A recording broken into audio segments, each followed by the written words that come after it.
اب رمضان شریف بھی آ رہا ہے اور آپ کو معلوم ہے ہم نے رمضان میں پڑھائی رکھی ہے، چھٹیاں نہیں رکھی۔ جب میں نے حسنین شروع کیا 1999 میں، تو اللہ نے میرے دل میں یہ بات ڈالی کہ رمضان تو علم کا مہینہ ہے، انا انزلناہ فی لیلۃ القدر، اور چاروں آسمانی کتابیں رمضان میں اور سارے صحیفے رمضان میں۔ اپنے اللہ کو کیا پسند تھا اس مہینے کا۔ حضرت ابراہیم علیہ السلام پر چھوٹی کتابیں اتری یکم رمضان کو، حضرت موسیٰ علیہ السلام پر تورات اتری 2 رمضان کو، حضرت داؤد علیہ السلام پر زبور اتری 6 رمضان کو، حضرت عیسیٰ علیہ السلام پر انجیل اتری 12 یا 18 رمضان کو، اور اللہ کے نبی پر قرآن اترا فی لیلۃ القدر، لیلۃ القدر میں اترا۔ تو سارا آسمانی علم رمضان میں اترا۔ سارے مہینوں کے نام عربوں نے رکھے، محرم، صفر، ربیع الاول، ربیع الثانی، جمادی الاولیٰ، جمادی الثانی، رجب، شعبان، رمضان، شوال، ذوالقعدہ، ذوالحج۔ اس میں جو رمضان ہے یہ نام اللہ نے رکھا، باقی مہینوں کے نام تو رکھے عربوں نے۔ پھر ان کی زبان پہ اللہ لایا رمضان، چونکہ ابھی تو دنیا بھی نہیں بنی تھی اور اللہ نے قرآن کی تلاوت فرمائی تھی، تو اس قرآن میں تھا شہر رمضان الذی انزل فیہ القرآن۔ تو رمضان کا نام اللہ نے پہلے سے چن رکھا تھا، پھر ان سے رکھوا دیا۔ رمضان کہتے ہیں رمض یرمز، جل جانا، جل جانا۔ رمضان کو رمضان کیوں کہتے ہیں؟ کہ اس میں گناہ جل جاتے ہیں۔ مسلمان پہلا روزہ رکھتا ہے اور اس کے گناہ اللہ جلانا شروع کرتا ہے، اس کی بھوک پیاس کی آگ میں گناہوں کو ڈالتا ہے، جلاتا ہے۔ آخر 29 رمضان یا 30 رمضان آخری رات اللہ تعالیٰ اس کی پچھلے سال کے سارے گناہ معاف فرما دیتا ہے۔ تو اس کو اس سے تشبیہ دی گئی کہ جیسے جلنے سے چیز ختم ہو جاتی ہے، رمضان کے روزے کی بھوک اور پیاس کی تپش سے اللہ تعالیٰ پچھلے سال کے سارے گناہوں کو معاف فرما دیتے۔ تو مجھے خیال آیا اس وقت جب ابھی بالکل کزرع اخرج شطأہ تھا، ہمارے مدرسے کی مثال کزرع اخرج شطأہ، دعا کرو اللہ تعالیٰ فاستغلظ فاستوی علی سوقہ، اسے بنا دے۔ امید تو ہے کہ کچھ شکل اللہ نے بنا دی، اللہ اسے پوری دنیا میں پھیلا دے۔ میری تو تمنا ہے کہ ایک ایسی مثبت سوچ کے علماء کے اللہ میرے ذریعے سے تیار کروا دے جو امت کو جوڑنے والے ہوں، توڑنے والے نہ ہوں۔ کتنا ظلم و ستم ہے کہ پیسے بھی لیتے ہیں اور امت کو توڑ کے چلے جاتے ہیں۔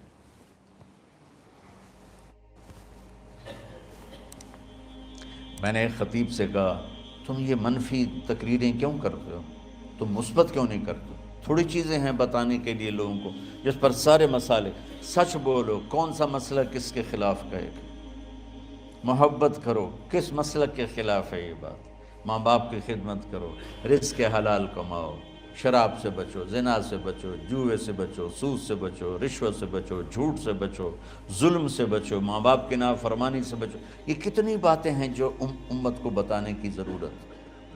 کہنے لگا یہ پھر پیسے نہیں لبدے، پیسے ہی اس گل دے لبدن کہ آج تسی فلانے آندہ توا لین بجامنا، اگر میں توا نہ لگاؤں تو میں تو نہ پیسے نہیں دے میں۔ تو یہ اس وقت سٹیٹس ہے، تو کیا پیغام جائے گا؟ تو اللہ تعالیٰ آپ کو مثبت بنائے۔ رمضان میں چونکہ سارا علم اترا تو مجھے خیال آیا کہ ہمیں رمضان میں چھٹی کرنا تو ایک ایسی عادت ہے، کوئی سنت تو ہے نہیں، تو مجھے رمضان میں پڑھائی کروانی چاہیے، چاہے تھوڑی ہوگی، روزے کی بھوک بھی ستائے گی اور رات کے جاگنے کی وجہ سے نیند بھی ستائے گی، لیکن اس میں ایک لفظ سینکڑوں لفظوں پہ بھاری ہوگا غیر رمضان۔ تو میں کراچی گیا اور مفتی تقی صاحب دامت برکاتہم سے سب سے پہلے جا کے مشورہ کیا کہ حضرت میں چاہتا ہوں کہ رمضان میں چھٹی نہ ہو، پڑھائی ہو۔ اس وقت رمضان سردیوں میں تھا، تو وہ بڑے خوش ہوئے، کہنے لگے یہ تو بہت اچھی بات۔ اصل میں ہمارے اکابر نے رمضان میں چھٹیاں اس لیے رکھی تھیں کہ سارا سال تو عبادت ہوتی ہے بالواسطہ، پڑھنا پڑھانا عبادت ہے ایک واسطے کے ساتھ، اور روزہ، نفل، تہجد، تلاوت یہ عبادت ہے بلا واسطہ۔ تو طلبہ علماء رمضان میں اپنا وقت عبادت میں گزارے، کہنے لگے اب وہ عبادت تو ہوتی نہیں رمضان میں، تو بہتر ہے آپ پڑھائی شروع کرائیں، بہت اچھا ہوگا۔ وہ تو اتنے بڑے ہاتھی کے پاؤں میں سب کا پاؤں، اتنی بڑی ہستی نے، وہ صرف پاکستان کا سرمایہ نہیں پوری امت کا سرمایہ ہے، تو ان کی اس بول نے نا مجھے ہمت دے دی۔ تو پھر میں نے یہاں آ کر اس وقت یہ پہلی جماعت مولوی عدنان صاحب کی اور مولوی مسعود صاحب اور کچھ انتقال کر گئے رحمۃ اللہ علیہ، یہ تھے، تو ہم نے رمضان میں سبق شروع، اس وقت ذرا میری ہمت تھی تو میں رات کو پڑھاتا بھی تھا، بیان بھی کرتا تھا، اب تو یہی میں اتنی مشکل سے بول رہا ہوں۔ تو ہم نے رمضان میں شروع کی کہ یہ رحمتوں کا مہینہ، ہر چیز کی برکت کا مہینہ، ہر شے کی اللہ کی طرف سے فراوانی اس میں ہے، علم کی بھی، ہدایت کی بھی، رزق کی بھی۔ غریب سے غریب آدمی بھی سموسے بنا کے بیٹھا ہوتا ہے، پکوڑے بنا کے بیٹھا ہوتا ہے، اور دسترخوان پہ ایک کی بجائے 3 چیزیں پڑی ہوتی ہیں، چاہے رمضان کے بعد سب کے پیٹ خراب ہوں، ایک واری تک کھانے دی تباہی پھیر دیں۔ روزے کا مقصد ہی فوت ہو جاتا ہے۔ روزہ تو ہوتا ہے بھوک کے لیے، پر وہ اتنا کھاتے ہیں کہ سحری کا کھانا افطاری تک ہضم نہیں ہوتا، اور افطاری کا کھانا سحری تک ہضم نہیں ہوتا، پر انہیں دونوں کا ہی کھاونا ہے۔ کہتا بھوک نہ لگے، بھوک نہ لگے، وہ بھوک لگنے کے لیے تو روزہ ہے۔ ایک تو یہ جسم کو صاف کرتا ہے، دوسرا غریبوں کی غربت کا احساس پیدا کرتا ہے کہ جو بھوک تو آج برداشت کرتا ہے، غریب روزانہ یہ بھوک برداشت کرتا ہے۔ تو اللہ کے غریبوں کا، غریب بندوں کو کی خدمت کر، ان تک اپنے مال پہنچا، اپنا اللہ نے دیا ہے تو ان کو بھی اس میں شریک کر، قبر میں لے جائے گا۔ تو اللہ تعالیٰ نے میرے دل میں یہ ڈالا، تو ہم نے تعلیم رمضان میں شروع کی، کیونکہ قرآن رمضان میں اترا، انجیل رمضان میں اتری، زبور رمضان میں اتری، تورات رمضان میں اتری۔ پھر اللہ نے اس مہینے کا نام خود رکھا، شہر رمضان، شہر رمضان۔ اس میں شب قدر رکھی، اس میں رات کی ایک نماز۔ اچھا، پہلی امتوں پہ روزہ فرض تھا افطاری سے افطاری، افطاری سے افطاری، بہت شدید تھا، 24 گھنٹے کا روزہ، بس افطاری کے بعد آنکھ لگ جاتی تو روزہ اگلا شروع ہو جاتا تھا۔ تو ہم پر بھی پہلے ایسے ہی روزہ اترا، افطاری سے افطاری۔ تو ابن سرمہ رضی اللہ تعالی عنہ اونٹ چرانے والے تھے، وہ شام کو لوٹے تو بیوی سے پوچھا کوئی افطاری کا سامان ہے؟ انہوں نے کہا ہے تو نہیں، میں کہیں سے لے آتی ہوں۔ وہ گئیں افطاری کا کوئی سامان لینے، ان کو تھوڑی دیر ہو گئی اور ان کی آنکھ لگ گئی، تھکے ہوئے تھے، سورج ڈوب گیا۔ جب وہ آئیں تو ان کا ہائے سرمہ تو ہلاک ہو گیا۔ کہ کیا ہوا؟ کہ اگلا روزہ شروع ہو گیا کیونکہ تیری آنکھ لگ گئی۔ تو انہوں نے کہا چلو کوئی بات نہیں، لیکن ظہر کے وقت بے ہوش ہو گئے۔ ایک روایت میں آتا ہے نماز پڑھنے آئے اور گر گئے، اور ایک میں آتا ہے گھر میں بے ہوش ہوئے۔ تو جو بھی صورتحال تھی اللہ کے نبی کو پتہ چلا۔ کیا ہوا سرمہ کو؟ کہا جی وہ افطاری کر نہیں سکے تو روزہ شروع ہو گیا تو بے ہوش ہو گئے۔ تو اللہ کے نبی رنجیدہ ہوئے، تو اللہ تعالیٰ نے قرآن اتار دیا، چلو میرے محبوب ساری رات کھاؤ، حتیٰ یتبین لکم الخیط الابیض من الخیط الاسود من الفجر، کہ میرے محبوب صبح صادق تک آپ کی امت کو اجازت ہے، کھاؤ۔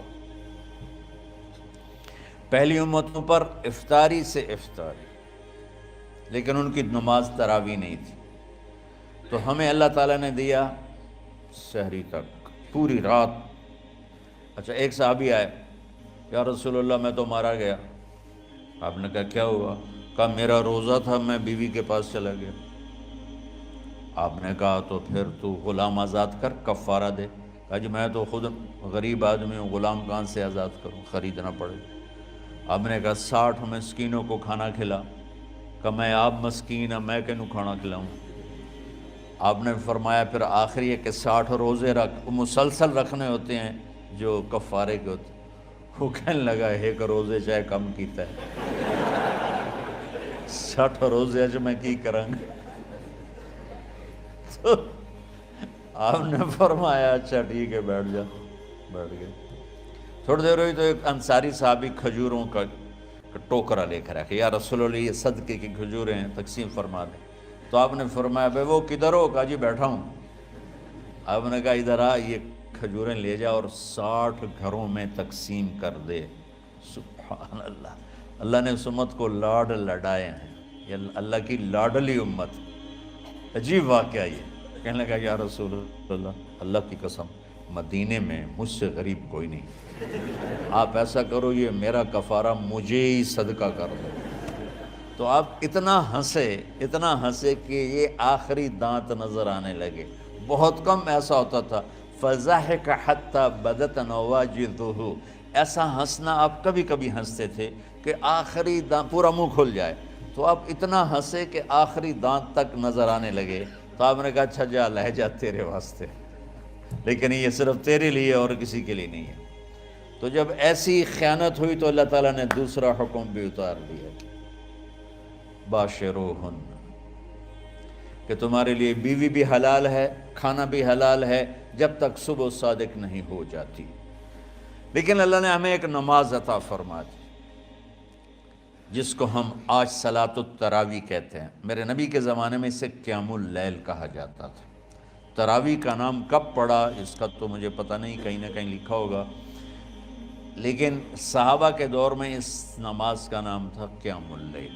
اس لیے حضرت عائشہ رضی اللہ تعالیٰ عنہ کی روایت ہے جس سے 8 رکعت والے حضرات استدلال کرتے ہیں کہ رمضان اور غیر رمضان میں، اس کو امام بخاری نے قیام اللیل کا ہی عنوان دیا ہے، آپ نے 11 رکعت سے زیادہ نماز نہیں پڑھی۔ ایک ضعیف روایت میں ہے کہ آپ نے 3 دن پڑھائی نماز، یہ تو صحیح روایت ہے۔ کتنی رکعت پڑھائی؟ تو ایک ضعیف روایت میں ہے کہ 20 رکعت پڑھائی۔ اچھا ضعیف روایت سے عبادت ثابت نہیں ہو سکتی، حکم شرعی۔ تو جب حضرت عمر رضی اللہ تعالیٰ عنہ نے سب کو، اب میرے نبی کے دور میں 3 دن کے بعد آپ تو آئے نہیں کہ کہیں فرض نہ ہو جائے، تو صحابہ اپنے طور پر قرآن سنتے تھے ٹولیوں میں۔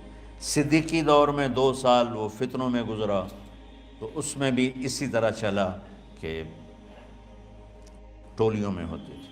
حضرت عمر رضی اللہ عنہ کے زمانے میں حکومت مضبوط ہو گئی، طاقتور ہو گئے، تو ابتدائی سالوں میں نہیں، چند سالوں کے بعد اب مسجد میں تشریف لائے تو لوگ اس طرح کوئی 4 ادھر 4 ادھر 5 ادھر 10 ادھر 20 ادھر، تو کہنے لگے ان کو ایک ہی امام پہ جمع کر دیا جائے تو کتنا اچھا ہوگا۔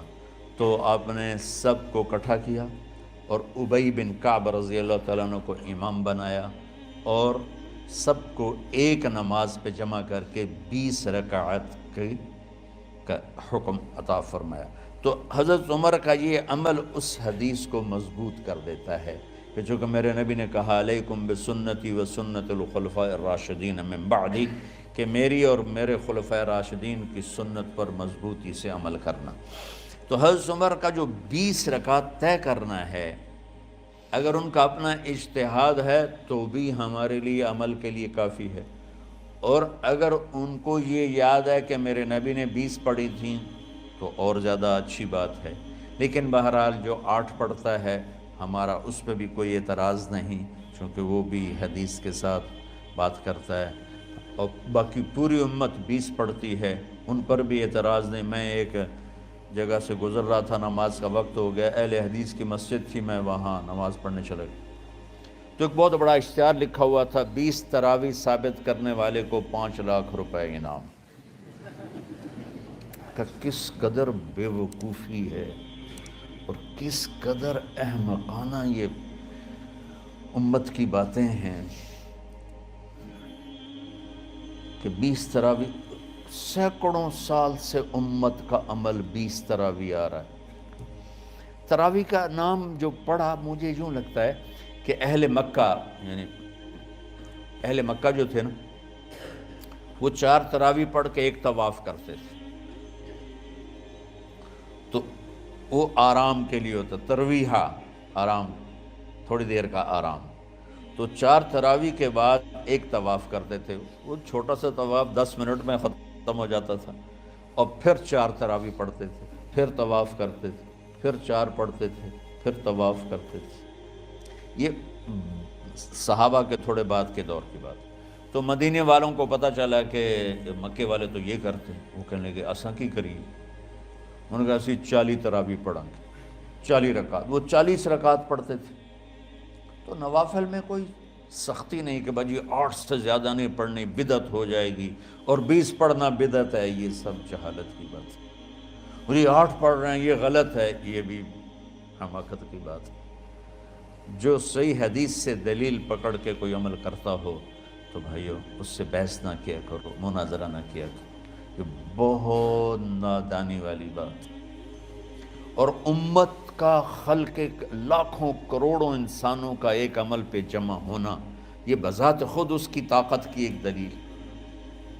اور حرمین جب سے میرے رب نے، حضرت عمر نے 20 رکعت شروع کی، آج تک وہاں بھی ساری مساجد میں 8 رکعت تراویح ہوتی ہے، لیکن حرمین کی مسجد میں 20 رکعت، ادھر بھی ادھر بھی۔ اور یہ جو وہ وہاں ختم قرآن پہ دعا نہیں مانگی جاتی، یہ کس کا عمل ہے؟ حضرت عثمان کا۔ حضرت عثمان نے اپنے دور خلافت میں تراویح پڑھانے والے سے کہا جب قرآن ختم کرو تو دعا کرنا۔ وہ کہنے لگے جی کیا دعا کروں؟ کہ جو تیرے دل میں آیا کرنا۔ تو ختم قرآن کی رات تراویح کی آخری رکعت میں من الجنت والناس کے بعد دعا کے لیے ہاتھ اٹھانا، یہ حضرت عثمان رضی اللہ تعالیٰ عنہ نے اس کو زندہ فرمایا۔ اور امام دعا کرتا تھا 1 منٹ، 10 منٹ، 20 منٹ، جتنے بھی، اور پیچھے لوگ آمین کہتے تھے۔ وطر کی جماعت نہیں ہوتی تھی، وطر کو باجماعت حضرت مولا علی رضی اللہ تعالیٰ عنہ نے شروع کی کہ وطر کو بھی باجماعت پڑھا جائے۔ تو یہ ان کی سنت ہے کہ وطر کو باجماعت پڑھا گیا۔ تو اب یہ لہٰذا یہ سارے سنت جو کام ان خلفۂ راشدین سے ہوا وہ بھی سنت ہے۔ تو اللہ نے ہمیں ایک عبادت دے دی کہ میرا قرآن پڑھو اور سنو۔